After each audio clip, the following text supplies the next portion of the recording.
database decision-making during school team meetings.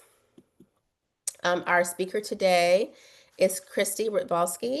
I hope I didn't say your name incorrectly. You said it perfectly. I'm so impressed. I had to sound it out, use my decoding skills. Um, and she's the deputy director for the Rutgers Center for Comprehensive School Mental Health. She has led large-scale grant projects for over 18 years and has worked with various stakeholders to implement school-wide positive behavioral interventions and supports in school mental health. And you can share anything else you'd like to share about yourself, Kristy. We're going to turn it over to you. Thank you so much, Maya, for that introduction. And again, I just really wanted to start by saying it's a pleasure to be here with all of you today. A very special thank you just to Stephen and Maya for welcoming me into your community of learning. I don't take it for granted when my colleagues reach out and say, hey, listen, we would love to have you as a presenter. And if you all are anything like our schools here in New Jersey, it is definitely a community of learning, but also a family, right? So thank you for welcoming me to your family. Again, my name is Kristy Ritvalsky, the Deputy Director for the Rutgers Center for Comprehensive School Mental Health. I'm also a proud board member of the Association for Positive Behavior Support. And as Maya mentioned, giving away my age a little bit here, but yes, it's been a little bit over 20 years. I can't even believe it. Really helping to support schools around, I mean, anything you name it around MTSS, culture and climate initiatives, social emotional learning. I've definitely been there and done that in many schools. Philadelphia primarily. I'm actually right now in New Jersey, so a lot of my support is in New Jersey, and I've even spent a little bit of time in Atlanta, Georgia as well. So. All right, moving on to the next slide here. So before I jump into our topic, I just wanted to share a little bit more about the Rutgers Center for Comprehensive School Mental Health. The Rutgers Center for Comprehensive School Mental Health is part of the Department of Psychiatric Rehabilitation and Counseling Professions within the Rutgers School of Health Professions. And again, we really just aim to provide training, technical assistance, coaching supports, and consultation to K-12 schools and districts and state education agencies to support the implementation of comprehensive school-based mental health. Our largest project to date is the Enhancing School Mental Health Services Project, very similar to some of the work that you all are doing, where we are partnered with our New Jersey Department of Education and providing training and technical assistance to 50 schools across the state of New Jersey. So yes, we have our hands full, but we are actually in the third year of working with our schools and really supporting them around comprehensive school mental health, but also really building out their multi-tier systems of support. And so now that you know a little bit more about me and the Rutgers Center for Comprehensive School Mental Health, we're just going to go right ahead and jump in. So my goal for today is for you all to really leave today's session understanding why database decision-making is essential for MTSS success, that you can identify several examples of MTSS data and describe how each type is used as part of your MTSS implementation. And then that you can demonstrate how teams, right? How your teams can kind of use that data to make decisions more efficiently. All right, so I am curious, and I name this presentation your MTSS GPS, right?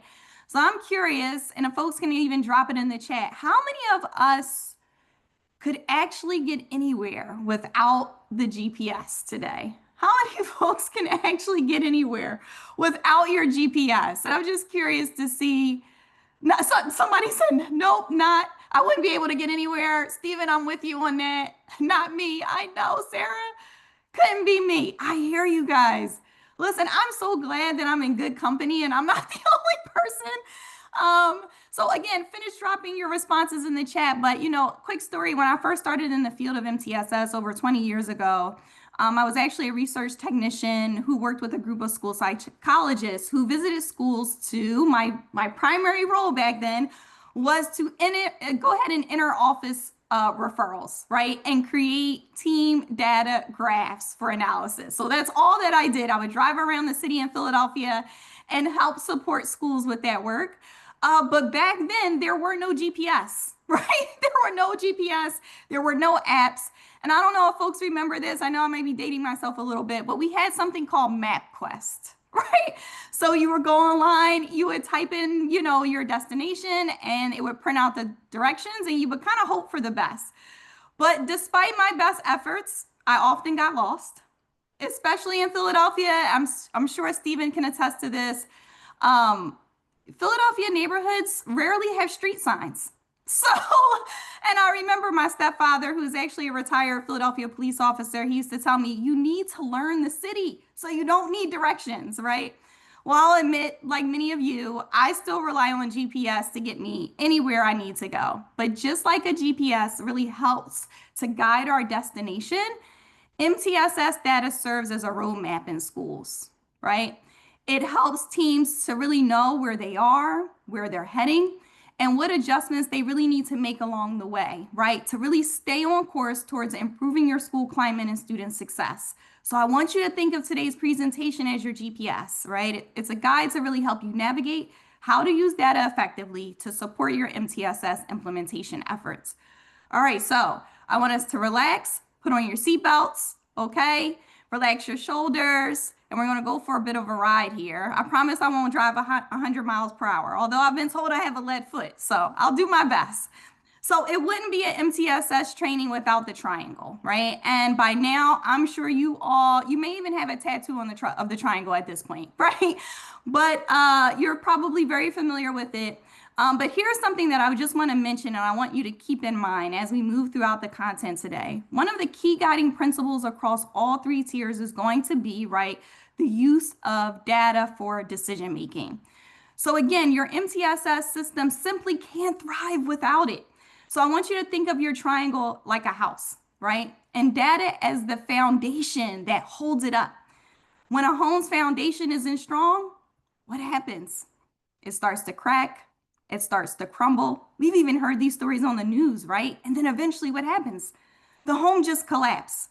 The same is true for MTSS without data. The system can't stand. A few additional guiding principles, again, that are, really that foundation of MTSS are going to be your ongoing staff professional development, right? The use of evidence-based practices, obviously a shared vision for a positive school climate. And that's just to name a few. But again, I wanted to take an opportunity to really highlight how crucial, right, data is to the foundation and the success of your MTSS.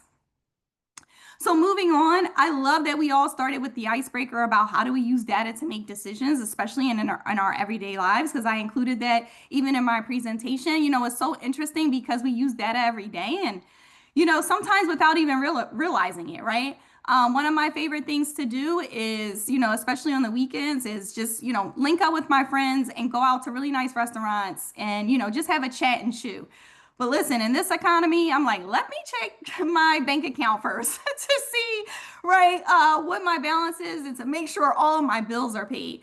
I know some folks said even our everyday planning, I think it was Stephen, like checking the weather forecast, right? If it's raining, we know, you know what? I need to make sure I put on my rain boots and grab my umbrella. Even health and wellness. As I get older, again, making sure I'm being more intentional about taking care of my body, right? Checking my blood pressure, making sure I'm checking my levels, all of those things, right? So we already know that data really helps us to make informed decisions about some of the most important things in our lives. And it comes actually quite naturally. But for some reason, not so much though, when it comes to using data to make decisions about our MTSS supports, right? So now I would imagine that has to do with a number of factors though, like not knowing what data to collect, not knowing when, not necessarily having the expertise in your buildings, and the number one barrier for us all, right? Not having the time. And I'm sure there's a bunch of other reasons that we could probably come up with, regarding, why it's difficult to necessarily collect that data. So moving on, and although, those challenges might be real, and I know that they are, it's essential that we make data a priority in our MTS implementation. And here's why. So data tells us if our systems are truly working, right? It helps us to really understand whether we've put in place, what we have put in place is actually having that intended impact. It also allows us to make timely, informed adjustments. So instead of waiting until the end of the year, we can actually respond to trends in real time. It also highlights our successes. We are really big here in New Jersey in terms of celebrating, right? And using our data for reasons to celebrate, recognizing what's going well and what keeps our teams motivated and focused. The other thing too, folks, is data helps to even increase staff morale, right? When we can show our staff that, our systems that we're implementing are actually having the desired effects and outcomes, right, on our students. It also helps to shift our mindset from problem admiring to problem solving, right? So data helps us move from what's wrong to what can we actually do about it. And then one of my favorites, especially now, is it strengthens our case for resources and funding. One thing I know for sure, all of my funders, all of my school boards, guess what they love to see? Data-driven evidence of impact, right? So those are just some of the reasons why we really have to be intentional and why data is really critical to our decision making. All right, so now that we're en route, let's better understand the 3 data paths of MTSS and how we can help support your implementation. So in MTSS, there are really 3 main types of data that will guide your work, right? There's implementation data, formative data, and summative data. Each one tells us something different, but together they really help to paint this full picture of how well your system is actually working. So we're going to take a closer look at each one of these data paths, what they mean, why they matter, and how we can use them during your PBIS team meetings. Your MTSS team meetings. Sorry, we still refer to, again, every state is a little bit different. So I want to adjust to your language, right? So how you can kind of use that during your team meetings to make stronger data-driven decisions. All right, so implementation data is really critical to your MTSS implementation because it's really going to help you assess and monitor whether practices are being implemented with fidelity. Fidelity is, again, one of my favorite words. Fidelity just means, again, are we implementing the way that our systems are designed to be implemented? Because oftentimes folks will say, well, Kristy, we tried to implement that intervention and it just wasn't working. And I often say, well, were we implementing with fidelity, right? And so then that's when we have to go back to the drawing board and kind of, look at our fidelity checks and how often are we checking that we're actually implementing the way that it's intended to be. So when it comes to MTSS implementation data, there are quite a few tools out there designed to help schools see how well they're putting those core features into action. Right now, the TFI, or also known as the Tier Fidelity Inventory, is really considered the gold standard, right, for measuring implementation. It's considered to be valid, reliable, and really gives teams a clear picture, right, of how well they're doing across all 3 tiers. Some of you might be familiar with some of these older tools like the SET, which is the school-wide evaluation tool. Actually, the SET is one of my favorite tools, if I had to be honest. Or the BOQ, which stands for Benchmarks of Qualities. Again, all of these are still solid measures backed by research, but they can be a bit more time-consuming to complete. So we're going to take a closer look at the TFI in just a second. But now another easy and often overlooked source of implementation data is really staff surveys, right? These are what I like to really call the low-hanging fruit of data collection because they're simple to create and really informative, right? You can really put together this quick anonymous Google form at any point during the school year to check in with your staff, right? And ask even some of the simplest questions, right? Like, how often are you providing behavior-specific praise? How often are you, reinforcing positive behavior? Even those simple questions can tell you a lot about, again, where your staff is in terms of buy-in and consistency and implementation. And then again, there's those fidelity checks, right? Another great way, and I kind of mentioned that earlier on, to really measure how well your implementation is actually happening. So a little bit more about the TFI. So again, the TFI it stands for the Tier Fidelity Inventory. It's divided into 3 sections. So it's Tier 1, which is universal, Tier 2, which is targeted, and Tier 3, which is intensive. And teams can use one, two, or all three, right? Depending on where they are in their implementation process. Actually, the latest version was released, which is the TFI 3.0. I believe it was February actually of this year. So fairly recent. And they are, they do a really good job of updating these tools pretty consistently, especially when, we want to make sure that those tools are reflecting the evolving practices of, MTSS implementation, right? So, as part of the new TFI, some of the recent updates included strengthening the focus of mental health integration, equity, and even classroom practices. So, again, when schools use the TFI for the first time, it is recommended to review all three tiers to really get this like full comprehensive picture, right, of your implementation. And then after that, teams typically monitor their progress 3 to 4 months, focusing on the tiers that are part of their current action plan. So each one of the TFI items is scored on a 0 to 2 scale, so not implemented, partially implemented, or fully implemented. And it's usually completed collaboratively by your MTSS team with the support of, again, maybe an external facilitator, again, like the folks that you have here. I just want to say again, the TFI is really considered that gold standard, right, in implementation, only because, again, it's a comprehensive tool, it's action oriented, it's team based, and it can be used for continuous improvement. Okay, so again, I'm sure folks, they may have even dropped the link to the TFI in the chat, but again, the QR code is also available on the screen here if you would like to scan that. All right, so we checked off our first route. Moving on to our second, which is again our following the next turn on our GPS is that formative data, right? Our real-time guide for really staying on course. And again, formative data is probably the one you're most familiar with. I actually seen a lot of folks drop that in the chat earlier on during the introduction. It is really the standard data, right, that most schools collect to monitor student behavior and your system's progress. So one of the most common examples of formative data is, and again, so some of this terminology may be a little bit different for you all. Some folks are still using the terminology office referrals, right? Some folks are even saying office discipline referrals. Again, the reason why we've dropped, the discipline piece of it is because not all referrals result in necessarily going to, right, the office, right?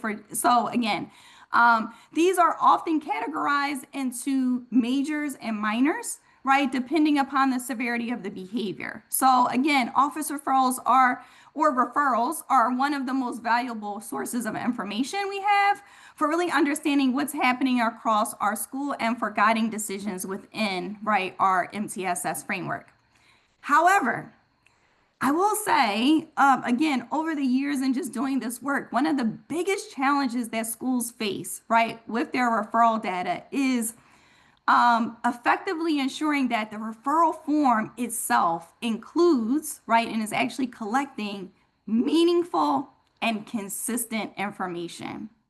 So again, without those clear definitions, consistent procedures, right, or even the right data fields on the form, it can become really difficult to identify those patterns, right, or make data-driven decisions.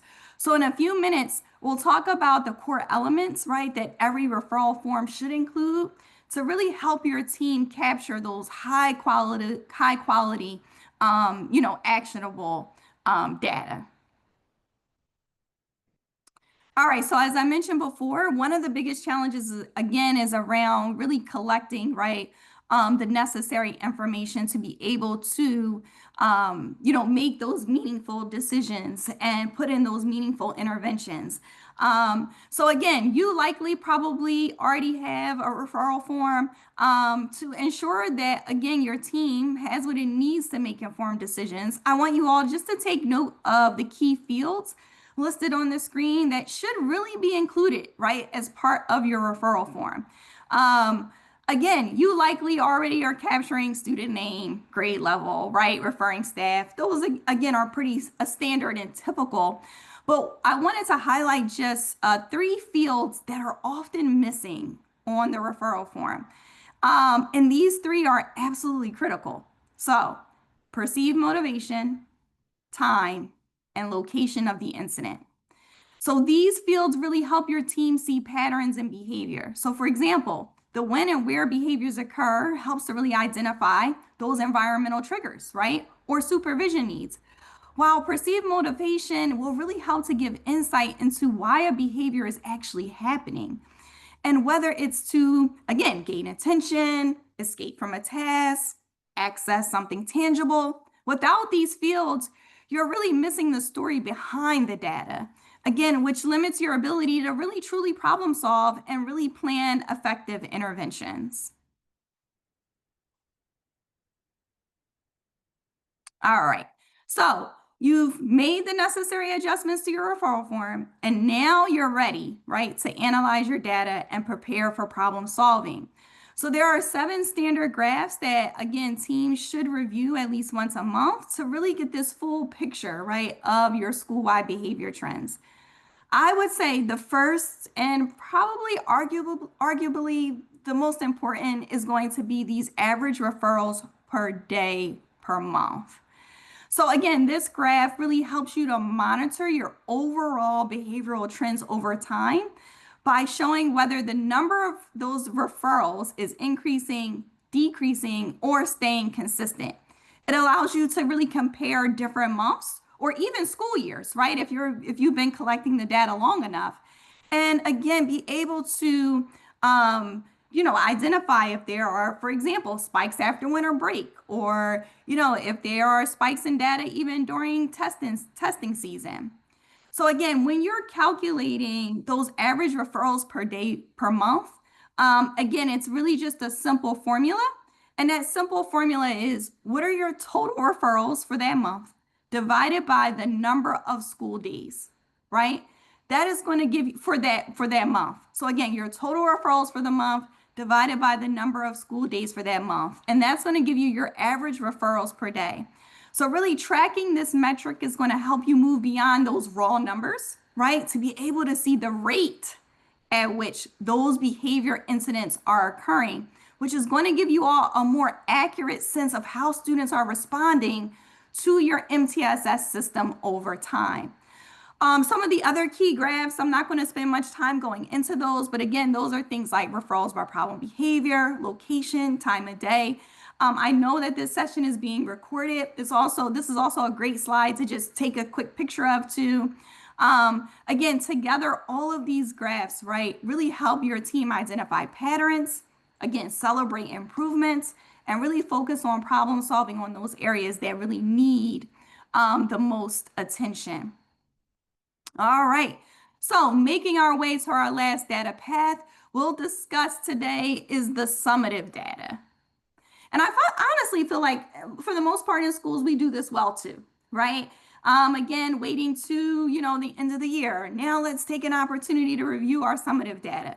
But again, so summative data helps us understand if our MTSS framework is improving our student outcomes over time, right? It helps us assess our overall impact and long-term results. So some common examples of summative data include reductions in office discipline referrals, right? Even declines in disproportionality and suspensions, and even improvements in attendance. We know that collecting this data over time really helps us see the big picture, right? It shows whether your MTSS systems are actually creating that positive, sustainable change that you want to see.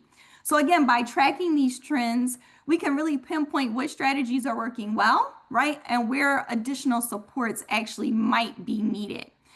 For instance, if referrals drop and attendance rises, right? That's evidence that our systems and supports are really having that desired impact that we're hoping for.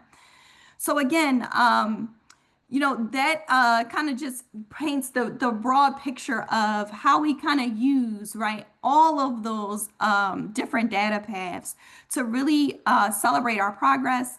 We can use those to communicate our success to our stakeholders, and more importantly, make informed decisions, right, about how to strengthen our efforts moving forward.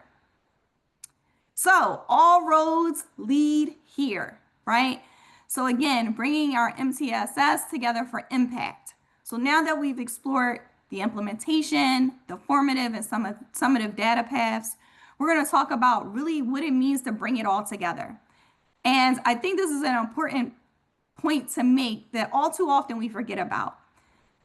Having effective data conversations requires intentionality, right? It's not just about collecting the data, it's about how you use it, right? When making those collaborative decisions. You want to start each conversation with a clear purpose, right? What are we trying to learn or improve? We also, and I love that Maya started saying this is a safe space, right? But we also want to create those safe spaces in those meetings, right? Before we're even diving in to talk about data. How do we create that safe collaborative environment where everyone's voice is valued, right? And more importantly, that we keep the focus on student outcomes, not blame, right? We use multiple data sources, again, to really get a full picture, right? And to make sure that everyone understands what the data is really telling us. And we are also encouraging reflection. So we're asking questions that deepen our understanding and lead to action. And then always, like I say, we love to celebrate, right? And using it also as an opportunity to celebrate our progress and then identify gaps where more important support is needed. I don't know if you guys know, but the teams who, again, regularly engage in structured data conversations are nearly twice as likely to really sustain, right, their MTSS efforts with fidelity over time. And that's why we have a problem-solving framework to help support us with this, right? A problem-solving framework which really just helps to ground teams in having those effective data conversations, which brings me to my next point, again, is about, I'm sure many of us have been in meetings where you talk about the same problem over and over and over again, right? But you never really reach a solution. So the truth is, we aren't tired from solving problems. That's what we do, right, as educators. We're tired of solving the same problem over and over again. So with that being said, I like to provide, again, more of this framing, right, for your problem-solving woes. And Maya, that's the next slide. Thank you. Again, just briefly talking about tips. I saw the 2-minute warning. Thank you so much, Stephen. Again, so TIPS just stands for the Team Initiated Problem Solving Framework. Full transparency, folks. I could provide a whole 8-hour training on TIPS, actually probably over the course of several days, right? So I'm not going to do that. Again, this is just more so of a quick crash course. Again, TIPS was really designed to help school-based teams learn how to effectively problem solve, right? And include, again, to support the implementation of evidence-based practices. So again, TIPS just helps teams really identify problems with precision, helps them identify goals, implement the solution with fidelity, and then really monitor the impact, right? To evaluate, again, if the intervention is working effectively. Okay, Maya, you can go to the next one. So again, to define a problem with precision, we just need to use the 5 W's, right? So I want you all to keep this in mind. The 5 W's include identifying the what, the where, the when, the who, and the why. These details really help us move from these vague issues, right, to clearly defining the problem so we can actually address it. And again, where do we typically gather this information? If folks remember, the referral form, right? So that's why having those core elements included as part of your referral form is so important. That information is captured and it'll give your team, again, the foundation needed to really develop, right, those problem statements for precision. So just a real quick example, and then I'm going to wrap things up. So an example of a precise problem statement would look like this. Between September and November, right, 6th grade students have received an average of 12 referrals per week for physical aggression on the playground during lunchtime. The majority of these incidents involve a small group of male students, and most appear to occur when adult supervision is limited. Again, the what? Physical aggression. The where? The playground. The when? Lunchtime. And between September and November, the who? 6th grade male students. The why? Again, likely due to, right, limited adult supervision. How do we typically talk about these problems? We typically will say, students are being aggressive at recess, right? Makes it a little bit harder, right, to implement those solutions. But this problem with precision, now we know, right? Now we can intervene with intention. So I'm just going to wrap us up with these final points. Actually, you can keep going to the slide where it says tips for success, Maya. Perfect. So to wrap us up, I just want you all to remember these few things. Plan your route, right? You'll be more successful if you map out your yearly data collection schedule so everyone knows what's coming and when. Start small, win big. Begin with easy to collect data to build confidence and momentum. What do they say? Rome wasn't built in a day, right? Build your data crew. Identify 1 to 2 team data champions to serve as your analysts and storytellers. Folks, don't forget about your math teachers. Don't forget about your computer science teachers, right? If they're not on the team, consider adding them. Spreadsheet superpower. Remember, Excel and Google Sheets are your best friends for organizing and tracking your progress. And show and tell, right? So again, present the data visually and concisely, right? So it's easy for your team to understand and act on it. Again, so our key takeaways, again, is just, again, our implementation data tells us how well we're implementing PBIS. Formative data tells us what's happening right now. Summative data tells us, is it working? We want to shift from problem admiring to problem solving. And again, we want to make sure we're presenting our data visually and concisely, and don't forget those 5 W's, right? So again, I'm sure you all have action items that'll come out of this, but I encourage you again, remember I said, start small, win big, right? Identify just one data source your team will review more consistently this year. All right. Thank you so much, Kristy. That was a lot of information to Yes.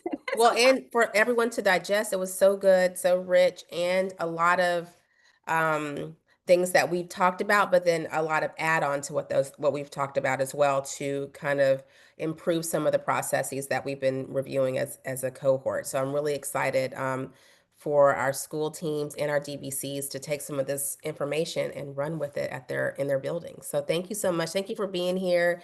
Thank You're you so for spending welcome. time with us. We know that you're super busy. If you all want to reach out, here's some contact information. But thank you so much, Kristy. We appreciate Absolutely, you. And yes. thank If you you for have all any that you're doing questions, in your space as well. oh, likewise, likewise. And listen, I wish you all the best. You're in great hands, that's for sure. And again, happy to answer any questions. You can feel free to email that ccsmh@shp.rutgers.edu. But I know you have an incredible team that is leading you, to your ultimate goal. So it was a pleasure being here with all of you. And like I said, I wish you all the best. Thank you, Kristy. We'll see you soon. Take care now. Bye-bye. Bye.